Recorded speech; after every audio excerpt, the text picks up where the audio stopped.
Hey guys, welcome back to Invest Mindset. दोस्तों, आज हम ये जानेंगे कि ये कंपाउंडिंग का पावर म्यूचुअल फंड में काम कैसे करता है, और हम ये भी जानेंगे कि क्या हम म्यूचुअल फंड के जरिए अपने लिए वेल्थ क्रिएट कर सकते हैं। तो इसका मैं आप लोगों को एक प्रैक्टिकल एग्जांपल देके बताऊंगा, क्योंकि इसके कॉन्सेप्ट के बारे में आप लोगों ने बहुत बार सुना होगा, लेकिन फिर भी कुछ लोग आपको ऐसे मिलेंगे जो कहेंगे कि ये कंपाउंडिंग का पावर म्यूचुअल फंड में या स्टॉक मार्केट में काम ही नहीं करता है, क्योंकि यहाँ तो मार्केट क्रैश होता रहता है वगैरह वगैरह। तो आज के वीडियो में आपका सारा डाउट क्लियर हो जाएगा, क्योंकि अगर आप ये बेसिक कॉन्सेप्ट नहीं समझोगे कि लॉन्ग टर्म में आपका इन्वेस्टमेंट कैसे ग्रो होता है, तो आप लॉन्ग टर्म के लिए इन्वेस्टेड रहोगे ही नहीं और फोकस के साथ आप कुछ अचीव कर ही नहीं पाओगे। इसीलिए ये एक बहुत ही इंपॉर्टेंट वीडियो है उन लोगों के लिए जो स्टॉक मार्केट में या म्यूचुअल फंड में इन्वेस्ट करते या इन्वेस्ट करने का सोच रहे हैं, क्योंकि इस चैनल के जरिए मेरा गोल यही है कि आपको नॉलेज, मोटिवेशन और डायरेक्शन मिले, और इस वीडियो में आपको तीनों मिलेगा, इस बात की मेरी गारंटी है। तो दोस्तों, यहाँ पे हम दो फ्रेंड्स का एग्जांपल लेते हैं जो अलग अलग जगह पे अपनी सेविंग्स को इन्वेस्ट करते। फिर हम इन दोनों के पोर्टफोलियो को डिटेल में एनालाइज करेंगे और ये समझेंगे कि कंपाउंडिंग काम कैसे करता है। तो दोस्तों, इमेजिन करो कि फिलहाल 2001 चल रहा है और दो फ्रेंड्स है, एक का नाम है रॉकी और दूसरा है सनी, और दोनों इन्वेस्टमेंट करने के लिए कोई अच्छा ऑप्शन चुन रहे हैं। अब क्योंकि सनी को कंपाउंडिंग, स्टॉक्स और इन्वेस्टिंग के बारे में कुछ पता नहीं है, तो वो एक ऐसी पॉलिसी में इन्वेस्ट करता है जहां उसको गारंटीड 7% का इंटरेस्ट मिलता है, जैसे कोई बैंक एफडी में या कोई गारंटीड इनकम वाली पॉलिसी में आपको मिल जाता है। क्योंकि अगर आप कोई भी बैंक में जाओगे तो वो इन्वेस्टमेंट के नाम पे आपको कोई ऐसा ही प्रोडक्ट सेल करेंगे, और हम मेजॉरिटी इंडियंस के लिए अभी भी ये एफडी और गारंटीड इनकम वाली पॉलिसीज एक प्रीफर्ड ऑप्शन है। लेकिन दूसरी तरफ रॉकी ने अपनी फाइनेंशियल नॉलेज को थोड़ा इंप्रूव करके रखा था, तो इसीलिए उसने अपनी सेविंग्स को एक इक्विटी म्यूचुअल फंड में इन्वेस्ट करने का प्लान किया, और वो एक सिंपल सा म्यूचुअल फंड चुनता है जिससे उसे सेंसेक्स जितना रिटर्न मिल सके, जैसे कोई इंडेक्स फंड। तो वो टाइम पे सेंसेक्स ऑलमोस्ट 3-4 हज़ार पॉइंट्स पे था। अब यहाँ पे उसको किसी ने कोई गारंटी नहीं दी थी कि फ्यूचर में उसको कितना % रिटर्न मिलेगा, लेकिन उसकी नॉलेज के हिसाब से उसे ये पता था कि उसके म्यूचुअल फंड का रिटर्न लॉन्ग टर्म में एफडी से ज़्यादा ही होना चाहिए। तो ये दोनों 10,000 रुपया मंथली इन्वेस्ट करते। अब दोस्तों, आप में से कुछ लोग कहेंगे कि यार वो टाइम पे इतने पैसे किसके पास थे, हमारी सेविंग्स इतनी नहीं होती है वगैरह वगैरह। तो दोस्तों, मैं ये एक सिंपल नंबर ले रहा हूँ ताकि कैलकुलेशन सिंपल रहे। आप अपनी कैपेसिटी के हिसाब से जितना भी सेव करके इन्वेस्ट कर सकते हो आप वो कर लीजिए, लेकिन आपको इस वीडियो से एक इंपॉर्टेंट लेसन जरूर सीखने मिल जाएगा, क्योंकि अगले ही साल यानी 2002 में मार्केट नीचे जाता है और रॉकी के इन्वेस्टमेंट की वैल्यू गिर जाती है। अब दोस्तों, कोई भी नॉर्मल इंसान ऐसे टाइम पे थोड़ा सा डीमोटिवेटेड होगा, क्योंकि शुरुआत में ही लॉस मिल गया, लेकिन फिर भी वो अपनी एसआईपी कंटिन्यू रखता है। और फिर 2 साल होने के बाद रॉकी ने टोटल 2.4 लाख इन्वेस्ट कर दिया, लेकिन उसका पोर्टफोलियो अभी भी लॉस में है। और दूसरी तरफ सनी की इन्वेस्टमेंट की वैल्यू बढ़ जाती है और उसका पोर्टफोलियो ग्रो होकर 2.5 लाख का हो जाता है।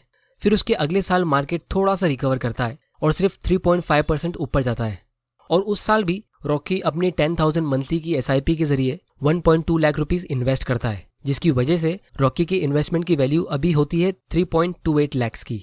मतलब अभी भी उसका पोर्टफोलियो लॉस में है और सनी का इन्वेस्टमेंट ग्रो होकर 4 लाख रुपए का हो जाता है। अब दोस्तों, ऐसी सिचुएशन देख के कोई भी इन्वेस्टर बुरा फील करेगा ही कि यार म्यूचुअल फंड को लेके एक्सपेक्टेशन तो कुछ और ही थी, लेकिन यहाँ पे रियलिटी में तो लॉस पे लॉस हो रहा है। और दोस्तों, 3 साल का पीरियड बहुत बड़ा होता है, आपके पास हजारों दिन होते हैं कुछ ना कुछ करने के लिए, और इसीलिए बहुत लोग ऐसे टाइम पे कुछ ना कुछ सिली कर ही लेते हैं, क्योंकि ये पीरियड में आपको बहुत सारे ऐसे लोग मिल ही जाएंगे जो आपको कन्विंस भी कर देंगे कि म्यूचुअल फंड में कंपाउंडिंग होती ही नहीं है, ये सब स्कैम है, या फिर तूने कोई खराब फंड चुन लिया, या फिलहाल कोई अच्छी गवर्नमेंट नहीं है वगैरह वगैरह। और यहीं पे मैक्सिमम लोग गिव अप कर देते हैं।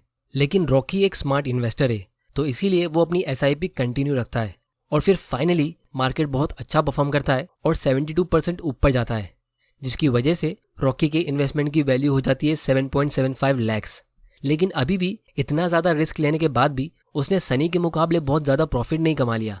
और यहाँ पे भी बहुत सारे लोग ये गलती कर लेते कि वो ऐसे टाइम पे प्रॉफिट बुकिंग कर लेते, लेकिन रॉकी एक स्मार्ट इन्वेस्टर है, तो वो अपनी एसआईपी कंटिन्यू रखता है, और इसी तरह अगले 4 साल तक मार्केट बहुत अच्छा परफॉर्म करता है, और 2008 तक उसका पोर्टफोलियो ग्रो होकर 39 लाख का हो जाता है। और तब अचानक से 2009 में फिर से एक मार्केट क्रैश होता है, सेंसेक्स 20,000 पॉइंट से गिर के 9,000 पॉइंट्स पे आ जाता है, और उसका पोर्टफोलियो भी 52% नीचे गिर के 19 लाख का हो जाता है।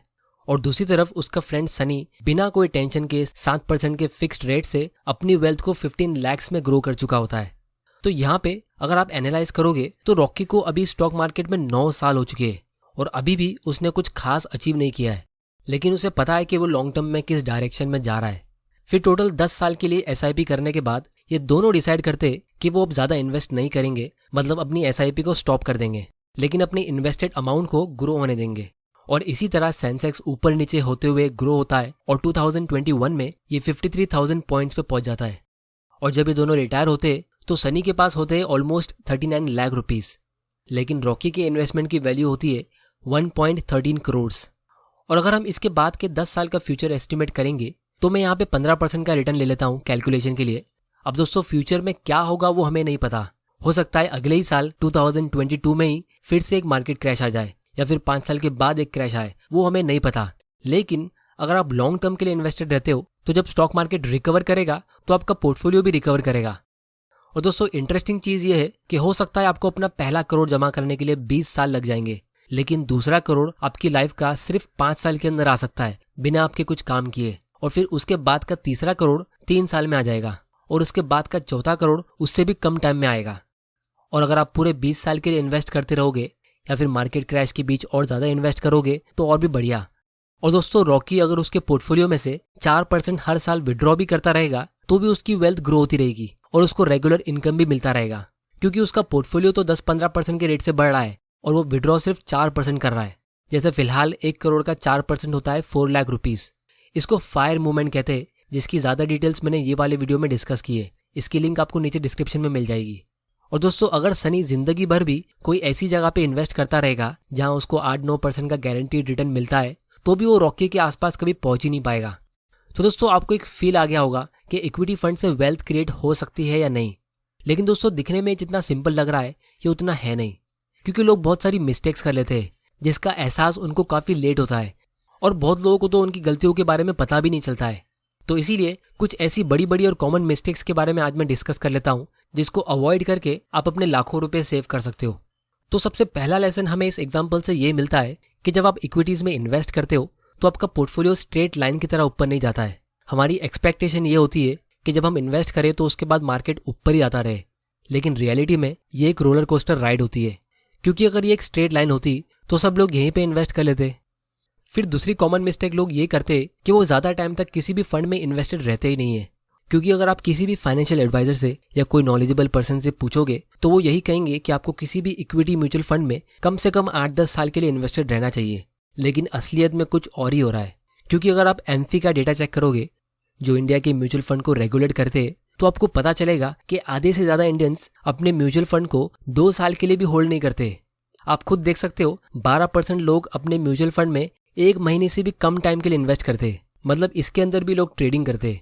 और ये 36% लोग अपने म्यूचुअल फंड को एक ही साल में बाय और सेल कर देते, जिसपे वो एग्जिट फी अलग पे करते होंगे, क्योंकि ऑलमोस्ट सारे म्यूचुअल फंड में आपको 1 साल से पहले एग्जिट करने पे 1% की फी चार्ज होती है।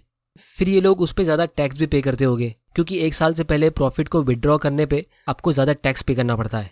तो ऐसा करने से वेल्थ क्रिएट करना और कंपाउंडिंग के पावर को यूज़ करना तो बहुत दूर की बात है, लोग बस एक्स्ट्रा फी पे करते रहते। और इसका मेन रीज़न ये होता है कि लोग डेली मार्केट मूवमेंट को बहुत क्लोजली फॉलो करते और उसके फ्लक्चुएशंस पे ओवर रिएक्ट करते और मार्केट को प्रिडिक्ट करने के चक्कर में रॉन्ग टाइम पे बाय और सेल कर लेते। फिर तीसरी कॉमन मिस्टेक लोग ये करते कि वो बहुत छोटा सा अमाउंट इन्वेस्ट करते और फिर उसका एब्सोल्यूट रिटर्न कंपेयर करते, ना कि परसेंटेज टर्म्स में, क्योंकि कंपाउंडेड रिटर्न्स कैलकुलेट करना सबको नहीं आता है। अगर आप 10 साल पहले 50 लाख में कोई प्रॉपर्टी खरीदते हो और आज उसकी वैल्यू 1 करोड़ की होती है तो ये 7% का कंपाउंडेड रिटर्न होता है। और अगर आप 5,000 रुपया कोई म्यूचुअल फंड में इन्वेस्ट करते हो और 5 साल में वो ग्रो होकर 10,000 रुपीज़ का होता है तो ये 15% का कंपाउंडेड रिटर्न होता है, क्योंकि यहाँ पे आपका पैसा 5 साल में डबल हो गया है।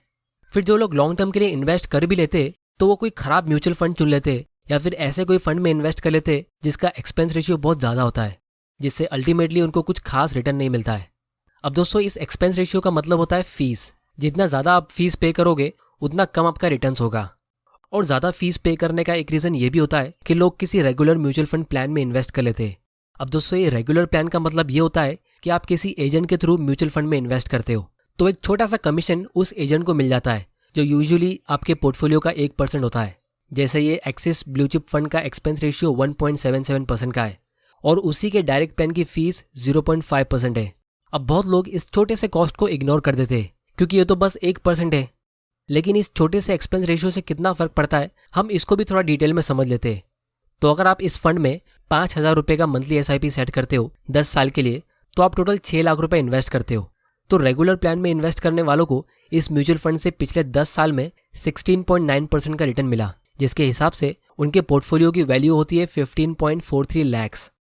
और डायरेक्ट प्लान में इन्वेस्ट करने वालों को इसी फंड से 18.1% का रिटर्न मिला और उनके पोर्टफोलियो की वैल्यू होती है 16.71 लैक्स। तो रेगुलर प्लान में इन्वेस्ट करने वालों का ये टोटल 1.27 लैक्स का लॉस हुआ।